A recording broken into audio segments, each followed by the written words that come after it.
through the mystic eye, eminent personalities from various walks of life in conversation with Sadhguru. This week's episode features Virender Sehwag, one of Indian cricket's most scintillating batsmen. He holds the record for the highest individual score in one-day internationals and the fastest triple century in Test cricket. Fondly referred to in the media as the Nawab of Nazafgarh. Sehwag has opened the batting for India for over a decade, and his right arm off spin has seen the Indian team through some tight situations. In April 2009, he was honoured as the Wisden leading cricketer in the world. Watch as Sadhguru and Virender Sehwag look at the very mechanics behind what it takes to successfully play both the game of cricket and the game of life. The critics or whatever, somebody is criticizing me or somebody is saying something, me gives, I'll become more determined to score runs also. But I'll get very disturbed very quickly also. So I know what I should do at that time. Should I reply to them? What is the most important part of your life is what's happening within you, isn't it? Yeah. Whether misery happens within you or joy happens within you, it only comes from within you, isn't it? So if joy is coming from within you, why can't you have it coming all the time? If it was coming in the Delhi tap, I know it goes dry. But if it's coming from within you, why can't you keep it flowing? Because we have not taken care of this, isn't it? How you are should never be determined by how somebody else is. Once you allow that, you will remain a slave to somebody all your life, because they will decide whether you will be happy or unhappy. Yes. The question is not about justice and injustice, that's a different thing.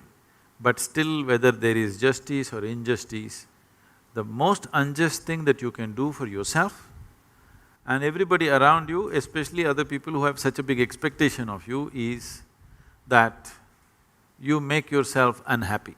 Because unhappy means unpleasantness. Unpleasantness means inefficiency of life. Inefficiency of life means you will get out. In your profession, True. inefficiency of life means you will get out in somebody else's profession. He will shoot a bad picture of me, somebody else will do something else. But in your life, inefficiency means you're back in the pavilion. So, in your life it's much more stark compared to other people's lives, because other people can explain.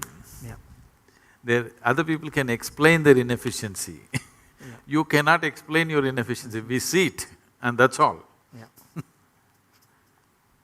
And there are so many expectations from people, from family, from friends, that every time I walk on the field I have to score runs, and they want to see me on the field to score, hundreds. So it's difficult to perform at every time, but the expectation is there when I got out.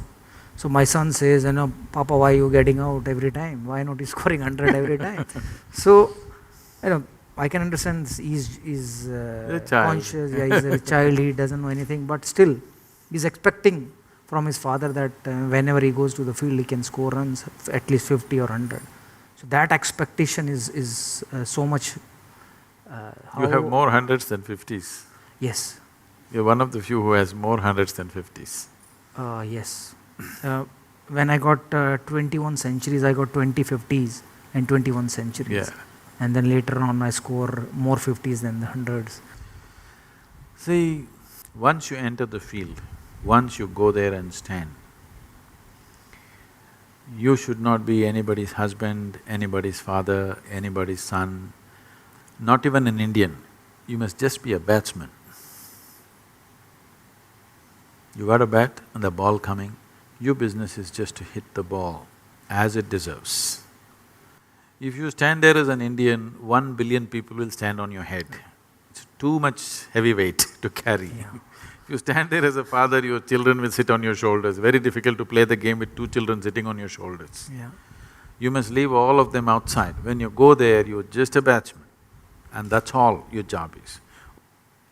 You must exclude all these things. But it's very difficult for me to, For that leave that thought behind. For that also there are methods. See, right now, I am constantly involved with people day in and day out, 20 hours a day, I'm on and on and on with people 7 days of the week. Yeah.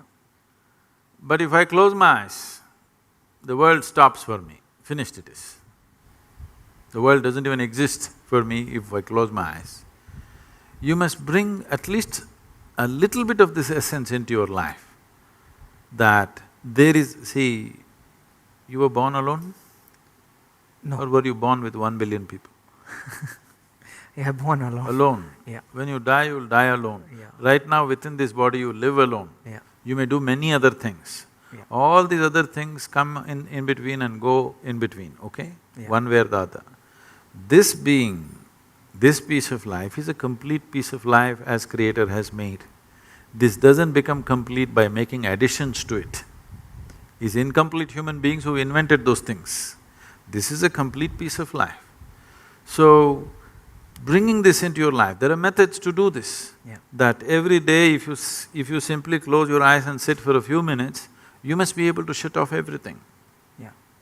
If this happens in your daily life, when you go and stand there, it's just a business between you and the ball, that's all. And that's all it should be.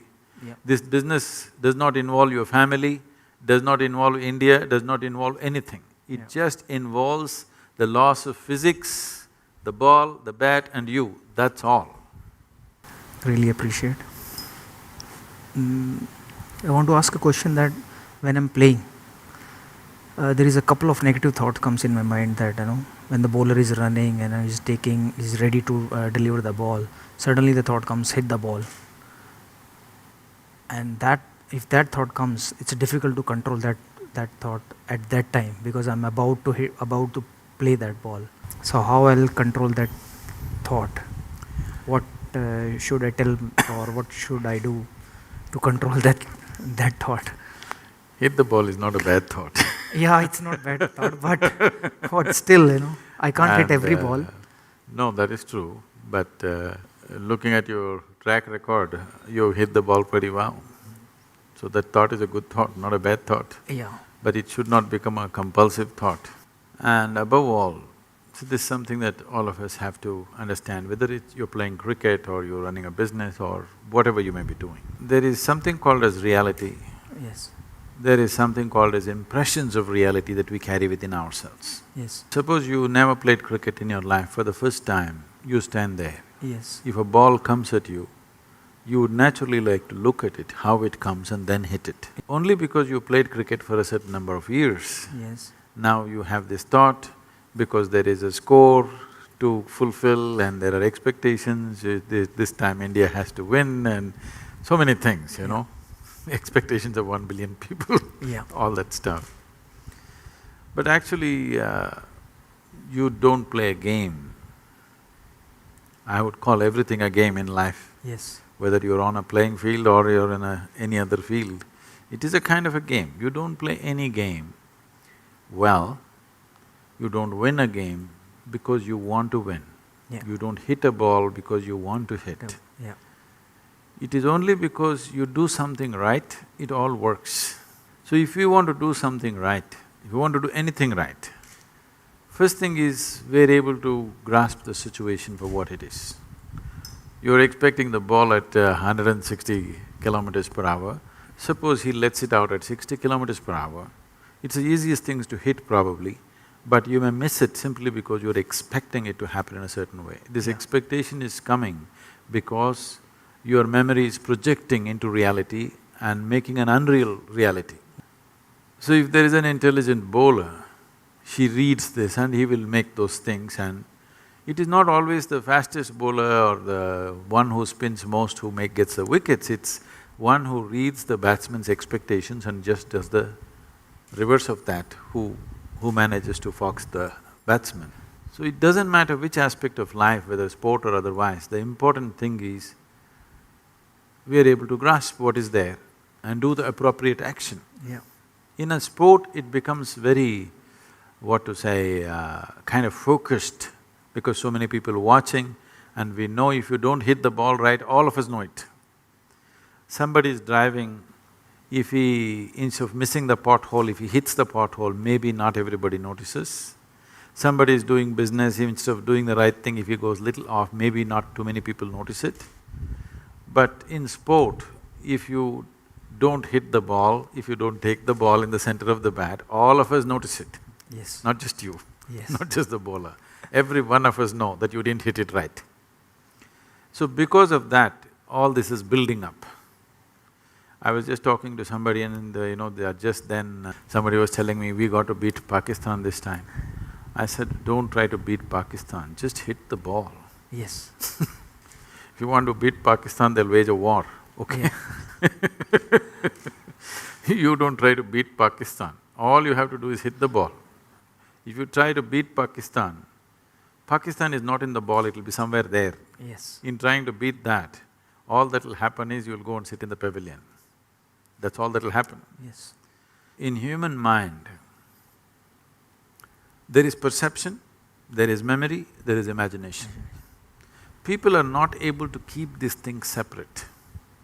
There is memory of the game, there is imagination of how you will carry the cup, and there is a reality of a ball coming at you. It is only the reality that you can handle. Memory and imagination, you can only fancy with. One is about that which is over, one is about that which is yet to happen.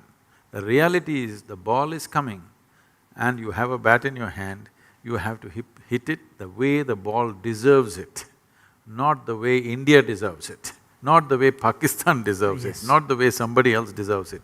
You have to hit the ball the way the ball deserves it, the way it's coming.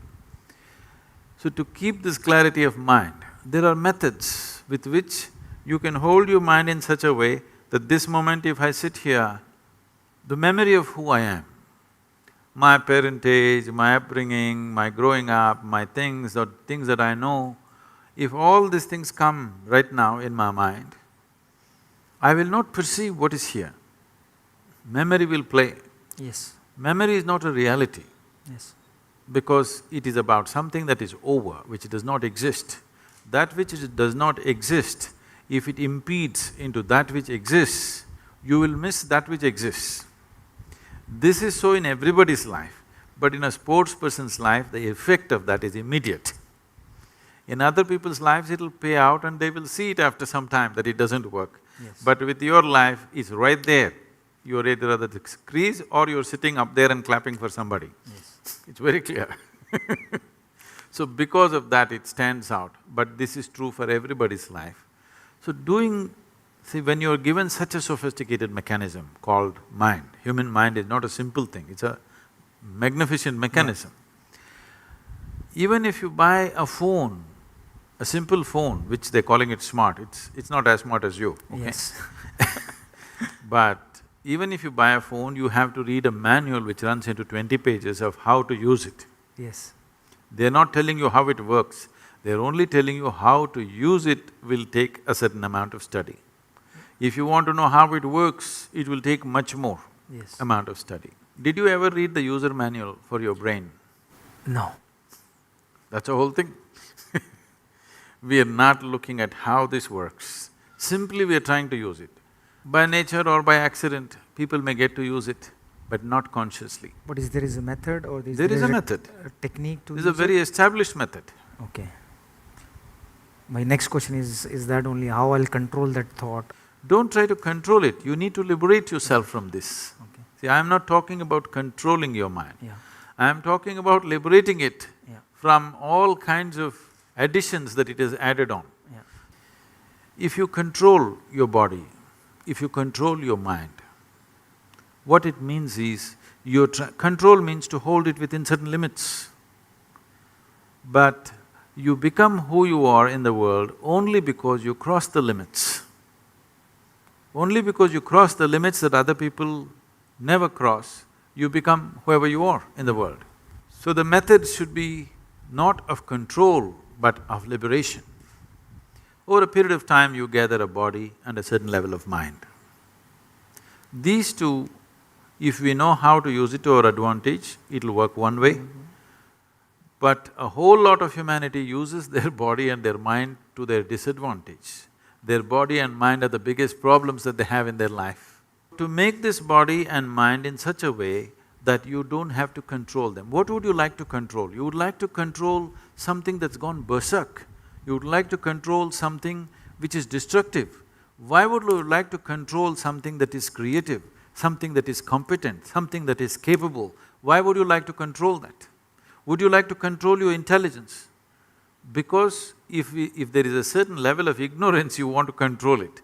Would you like to control your intelligence? Would you like to control your physical strength? Would you like to control anything? You would want to liberate it, you would want to focus it, you would want to put it into proper use. If this has to happen, the most fundamental thing, there are various other methods. If you have the necessary time, more sophisticated methods can be approached. Necessary time does not mean you have to spend 12 hours a day or something. If you spend 20 to 30 minutes a day, you can do miraculous things for yourself. Because you know how to play the game, you know how to do all that it takes is little more clarity at that moment, and the body and mind responds with much more ease rather than tension and fear and anxiety, it responds with ease. There is substantial scientific and medical information today to clearly say, only when you're at ease, your body and mind functions at its best. We've given it to the cricket team also, I don't know if it reached you. This is called as Isha Kriya. This is a simple process. The important thing is to make a distinction between what is you and what is not you. When I say what is you and what is not you, whatever you associate yourself with, after some time you start experiencing it as myself, because somewhere in your mind you identify with it. Starting from the most fundamental thing, it goes into various things, which causes enormous amount of disturbance and misery. But the most basic thing which breeds this is your own body and your mind. When we say your mind is largely the thought process and emotions that go on there. This thought process and emotion mainly happens the way it happens because of the type of memory that you have gathered there. Obviously, you gathered memory over a period of time, isn't it?